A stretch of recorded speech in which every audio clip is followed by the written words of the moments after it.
जय हिंद बच्चों, आज हम आरंभ कर रहे हैं क्लास 10th केमिस्ट्री कार्बन तथा इसके यौगिक का, जिसमें हम इसका सब्जेक्टिव प्रश्न पढ़ेंगे जो कि अति लघु उत्तरीय प्रश्न में आता है, यानी 2 नंबर का पूछा जाता है। एग्जामिनेशन के दृष्टिकोण से बहुत महत्वपूर्ण है, ठीक है, क्योंकि यह क्वेश्चन बैंक का कंटेंट है। चलिए हम आरंभ करते हैं।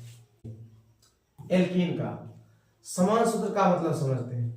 समान सूत्र का मतलब ऐसा सूत्र जिस सूत्र की सहायता से किसी एक जाति के सभी सदस्य को लिखा जाता है, उसको हम समान सूत्र कहेंगे। समान सूत्र का परिभाषा हो गया ऐसा सूत्र जिस सूत्र की सहायता से उस जाति के उस हाइड्रोकार्बन के सभी सदस्य को लिख सकते हैं, ठीक है। चलिए देखते हैं एल्कीन। पहले हम गहराई से समझते हैं एल्कीन है क्या, ठीक। देखिए, हम जानते हैं हाइड्रोकार्बन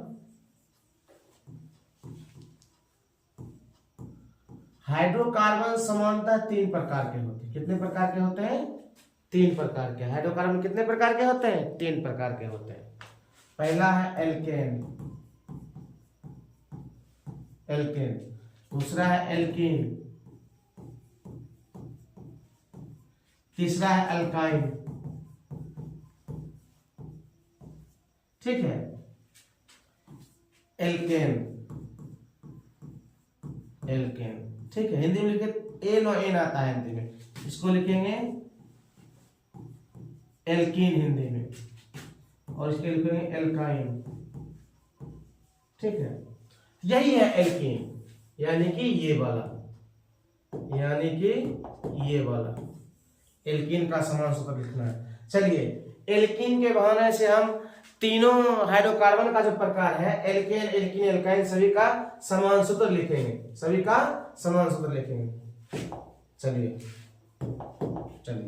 समान सूत्र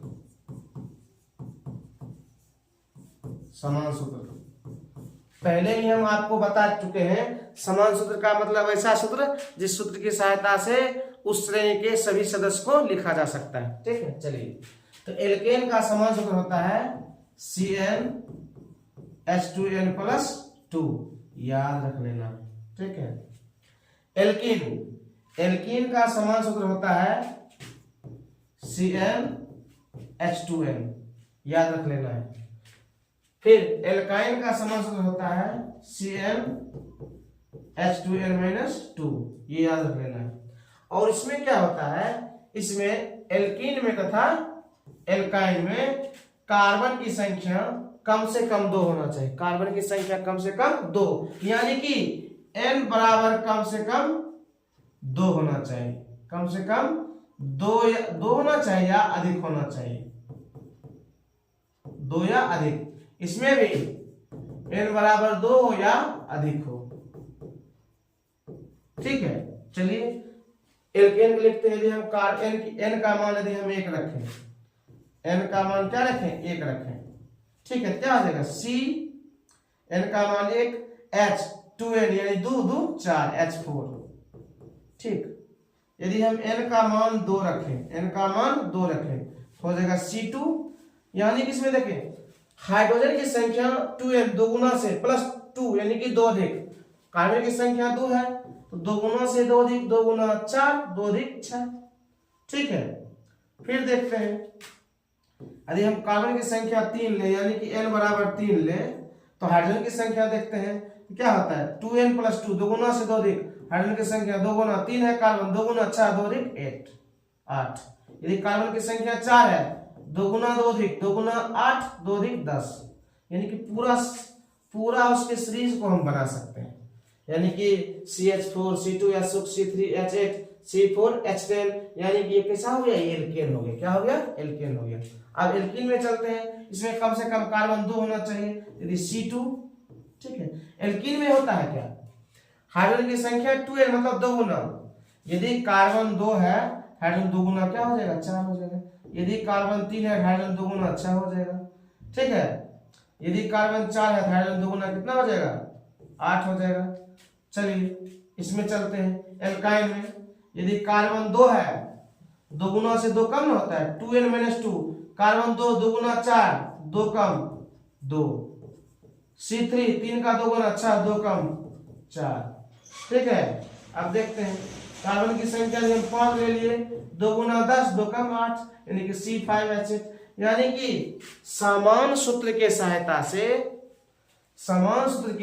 से हम उस जाति के, जैसे एल्काइन हुआ, एल्काइन जाति के सभी सदस्य को लिख सकते हैं, एल्कीन जाति के सभी सदस्य को लिख सकते हैं, और एल्केन जाति के सभी सदस्य को लिख सकते हैं। ठीक है, तो सभी देखें, कोई कहेगा, पूछेगा क्या कि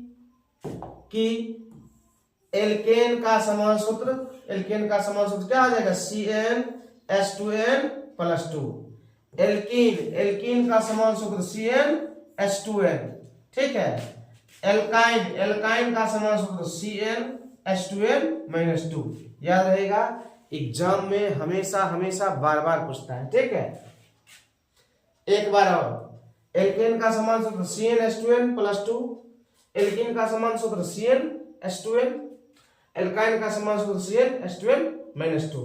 ठीक है, तो इसका आंसर क्या हो जाएगा, ऐसे एल्कीन का समान सूत्र क्या हो जाएगा, CnH2n, बस एल्कीन का CnH2n। चलिए।